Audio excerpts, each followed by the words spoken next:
Bora, Fiel, se liga nesse corte que eu separei do apito final com o Neto, trazendo informações sobre o novo técnico do Corinthians, que o Neto falou que pode ser o Tite, já tá muito perto de ser o Tite, o seu retorno ao Corinthians. Então comenta aí o que você acha dessa possibilidade do Tite retornar ao Coringão. Deixa o seu like, se inscreve no canal, ative o sininho pra você não perder nada do Corinthians, informações todos os dias aqui pra Fiel Torcida, hein? Então sem mais enrolações, bora pro vídeo. Por último, pra você, teve relação à demissão dele com a entrevista do Emiliano e a carta da Gaviões, meu querido Quesada? Neto, dentro do vestiário... O quê? Craque Neto, dentro do vestiário, era quase que unânime, para não falar unânime, a ideia de que o... Porque unanimidade é uma coisa bem burra, né? Como diria Nelson Rodrigues. Mas para não falar que todo mundo estava achando a mesma coisa, 99%... 0,9 entendiam assim. Inclusive o senhor, né? Inclusive, eu não estava dentro do vestiário, mas eu ajudei a tomar também essa decisão sem querer.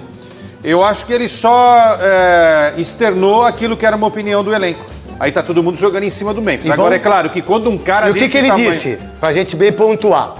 Não tem... Ninguém sabe cruzar. Isso. Não tem defesa e ninguém trela. Não foi isso? As três coisas mais... Basicamente foi isso daí. E o técnico tem que trabalhar mais para resolver esses problemas. Marília Ruiz, você acredita que a entrevista dele também... o que a Gaviões colocou, o presidente... Como é o nome do presidente da Gaviões? Ale. O Ale, uma vez... Quase foi pedir a prisão dele uma vez, lembra? Que ele quis bater no Cássio, lá no aeroporto. Ele tem que prender esse cara, tem que prender ele. Aí um dia foi fazer um jogo. Aí a hora que o cara lá fora falou, ô Neto, lembra de mim? Eu falei, não, lembro não. 2 metros de altura. Eu falei, eu sou aquele cara que você falou que tinha que prender. Eu falei, é verdade mesmo. Eu não pipoquei, mas fiquei com um pouco de medo. E aí, Marília? Olha, de verdade, Neto, em relação a essa direção e todas elas desde 1910, a opinião da Gaviões, vale muito. Ela pesa mais do que a do Memphis. Independente, torcida jovem e Mancha. A Mancha agora não, com a Leila não, né? Não, é verdade. A Mancha com a Leila não. Verdade. Mas mandou muito. Já mandou muito, mas é nesse momento, principalmente político do Corinthians, desde o ano passado, desde a invasão do quinto andar, desde que a Gaviões resolveu segurar na unha tudo que está acontecendo politicamente no Corinthians, aí apoiando ainda o Augusto Melo tem conselheiros da Gaviões e ouve muito a Gaviões, né? A Gaviões estava toda hora dentro do CT, inclusive com relação boa com o Ramon e Ramonzinho, e também fizeram agradecimentos e tal. Mas quando o Ale posta dizendo que acabou, muito obrigado, nunca esqueceremos o 27 de março, até porque é aniversário do Quesada também, etc e tal, mas acabou. E eu também acho que tem coisas boas e ruins no trabalho dos dois. Quando a Gaviões fez aquilo, somado a uma entrevista... Pênalti sem goleiro, né? Hã? É pênalti sem goleiro. É pênalti sem goleiro. Então, eu acho que sim. Acho que o que o Memphis fala, o que ele verbaliza é o que os jogadores talvez estivessem sentindo no vestiário, mas o que eu acho que pesa mais é a opinião da Gaviões. Então vamos lá, para você, Godoy, a mesma pergunta. E depois eu vou voltar na pergunta e depois eu vou mostrar o Memphis aí em Paraisópolis, que por sinal, parabéns a Paraisópolis. Eu adoro a Paraisópolis, meu irmão. Eu amo a Paraisópolis, tá bom? Só para deixar bem claro, o Palmeirinha da Paraisópolis, e ele estava lá hoje, daqui a pouco eu vou mostrar ele hoje lá. O que você tem da ideia da pergunta, igual para você? Eu fiquei analisando bastante a situação do que aconteceu e do que viria a acontecer, poderia acontecer, mas a realidade é que essa relação que em determinados momentos é muito promíscua entre dirigentes de clube e dirigentes de torcida, porque é tudo troca de favores. E no Corinthians é uma repercussão sempre maior daquilo de bom ou de ruim que aconteça, mas depois do que o Memphis falou, eu fiquei pensando o seguinte, em alguns momentos eu sentia que até o pai e o filho estavam aguardando e esperando a demissão, por causa da indenização, que é muito mais vantagem sair por cima e ainda com dinheiro, né? Ele tem a porta aberta agora nos clubes do Brasil, porque ele conquistou um título pelo Corinthians. A dupla conquistou um título pelo Corinthians. Não deixou o time cair, botou na Copa do Brasil, ganhou o título. Rebaixamento, conseguiu classificação para competição internacional. 60% ele é porta aberta. Ele tem a porta aberta. Por que não sair por cima? E o desgaste com o grupo já está bem evidente, só pelo desempenho dos jogadores individualmente no jogo de ontem, dá para perceber que o Memphis falou tinha necessidade de ser falado mas poderia ter sido evitado. Foi falado e o resultado aconteceu. Saiu. Não, antes da sonora, quando eu faço assim, eu quero saber a audiência. É assim, ó, deixa eu só perguntar para você. É assim, ó. Muita gente criticou o que o Memphis falou. Mas nós da imprensa, nós, comentaristas, apresentadores, a gente sempre fala assim, a maioria, 98%, jogador de futebol não tem peito, não tem voz, não fala as coisas que acontecem. Eu adorei a entrevista do Memphis. Eu gosto. Antes e depois. E o que eu mais gostei foi que o cara falou o que falou, o cara caiu. Quem decidiu o jogo? Quem decidiu? Foi contra o Sport que perdeu. Não interessa.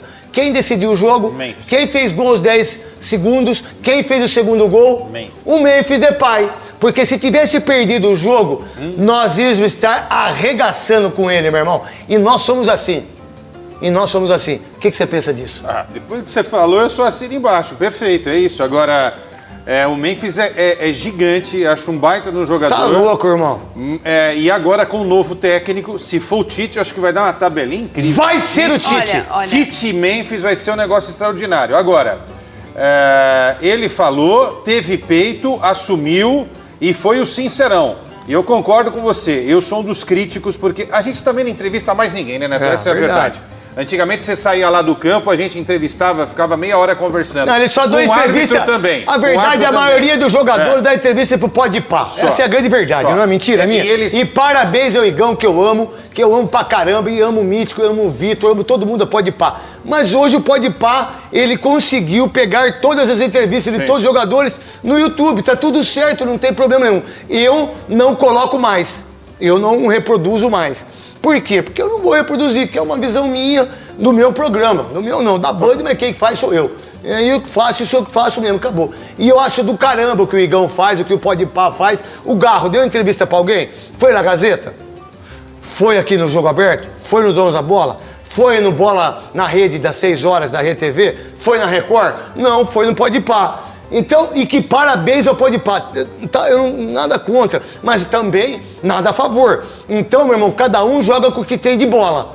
Se eu tenho uma bola murcha, eu jogo com a bola murcha. Quem tem bola cheia, joga com a bola cheia. Tá tudo certo. Entendeu? Você gostou ou não da entrevista dele, Marília Ruiz Monstra? Gostei da entrevista dele. Gosto que nem a gente outro dia elogia muito as entrevistas do Felipe Luiz, por exemplo, quando ele explica, quando ele fala de futebol, explica o que o time dele fez errado. Hoje o César Sampaio também foi para a coletiva de imprensa numa situação completamente bizarra, porque enquanto ele dava a coletiva de imprensa, o Marcelo Teixeira falava que está atrás de um técnico, então a situação desconfortável, para dizer o mínimo. Falou o que aconteceu no jogo, né? Que o time entrou dormindo, que tomou 2 gols em 20 minutos, mas que ele conseguiu. Mas falou sobre isso. No dia que, na quarta-feira, o Memphis deu essa entrevista, é verdade. Mas ontem, o Romero, na zona mista. Desculpa, Marília, assim, a gente tem muitas informações sobre tudo, né? Já contra o Vasco, ele já tinha falado disso aí lá dentro. Isso. Ah, sim. Mas ontem... Que ganhou um jogo de 3-1, hein? Com a repercussão do que aconteceu em relação ao Memphis, estão ouvindo o Memphis para contratar técnico, etc e tal. O Romero foi ouvido na zona mista ontem, na Neoquímica Arena, e ele falou assim, não, eu já fui ouvido sim. Dessa vez ainda não me perguntaram nada, mas já me perguntaram. Eu tô aqui há muito tempo, entendo muito de Corinthians. Eu acho razoável que você... Olha, pergunta com todo pra respeito, mim. Você acha que o Romero entende mais de futebol do Corinthians ou, com todo respeito, o Augusto Melo hoje? Que tudo que o Romero já passou nesse vestiário que tá acontecendo, ou outros jogadores. Romero. Vamos lá, vocês acham que o Zico nunca foi chamado pra perguntar? Lógico. Vocês acham que Todas as vezes. o Ademir da Guia, vocês acham que o Rivelino, vocês acham que o Marcelinho Carioca, você acha que eu... Você foi quantas vezes? Várias vezes. Então, eu não vou falar o que eu fiz, mas várias vezes. Nesse sentido. Não, conta alguma pra nós. Não, até porque hoje eu gosto muito dele e eu não quero expor mais as pessoas do jeito que eu expunha e não tem por que fazer isso. A gente tem coisas que não precisa falar e a gente vai aprendendo com a idade. O que você pensa disso, Godoy? Que essa relação é inevitável, porque hoje para permanecer no poder, o dirigente aceita muita promíscuo, coisa, né? É muito promíscuo. Muito promíscuo. Muito. Só se tiver uma independência financeira que não precisa se enriquecer do clube no clube. como é o caso da A Leila. Leila. Ela pode. E eu acho que também o cara que está no comando hoje do Flamengo. BAP. Não Que por precisa- sinal a outra diretoria precisa deixou ser- 500 milhões de dívida. Não precisa ser refém, porque o cara tem uma situação independente. Paulo Nobre. Paulo Nobre. Esse que pra mim foi o começou, maior. né? Então, se a pessoa for desse jeito, Marcelo Teixeira poderia fazer Mas isso. no hoje o Santos Marcelo também. Teixeira está parecendo dirigente, Poderia aquele fazer isso no dirigente. Santos também. Você, Marcelo Teixeira, você está parecendo aquele dirigente que é do clube.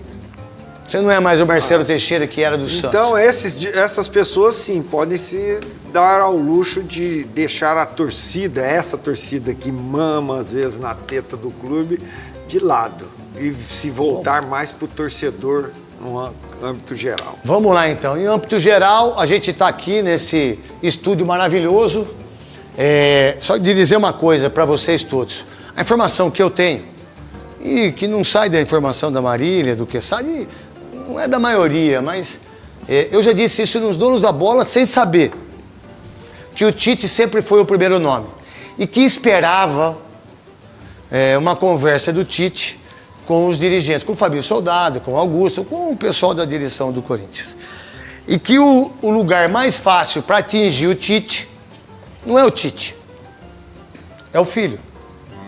Tá? Não é ligar pro Tite. Olha, Tite, eu quero você, vamos te dar 10 milhões, não sei o quê, não sei o quê, não sei o quê. Não sei o quê. Até porque o Tite, eu tenho 58, o Tite tem 61. Peraí. Quantos anos tem o filho? 30? Não, se tiver 30, muito. Tá. Quem que quer trabalhar? O filho. Você acha que o filho quer ficar igual o pai? Pensa nisso. Sim. O filho quer trabalhar, independente de aonde seja.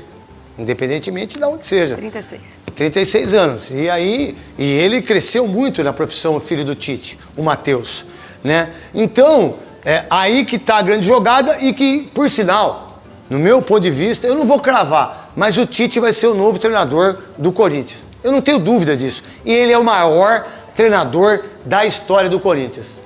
E aí a desculpa depois, que não rejeitou, isso aí passa rapidinho.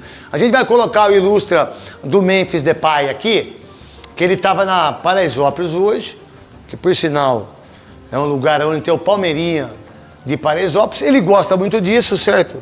Ele é um cara que veio da Europa, que veio da Holanda, que jogou no Barcelona, jogou no Atlético de Madrid. Pai africano. Ele é um cara que tem uma instituição para deficientes visuais, se eu não estiver errado, na África, e que faz Engana.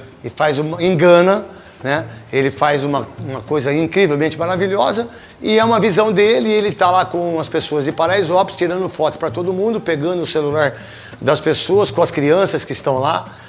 Eu adoro isso, cara. Eu acho que pessoas assim, quando eles chegam num lugar onde as pessoas têm menos oportunidade que meus filhos. Eu falo por mim, tá? Eu não falo pelo Brasil. Eu não falo pela Marília, não falo pelo Quesada, não falo pelo Godoy, nem pelo dono da televisão, que é o senhor Johnny Saad.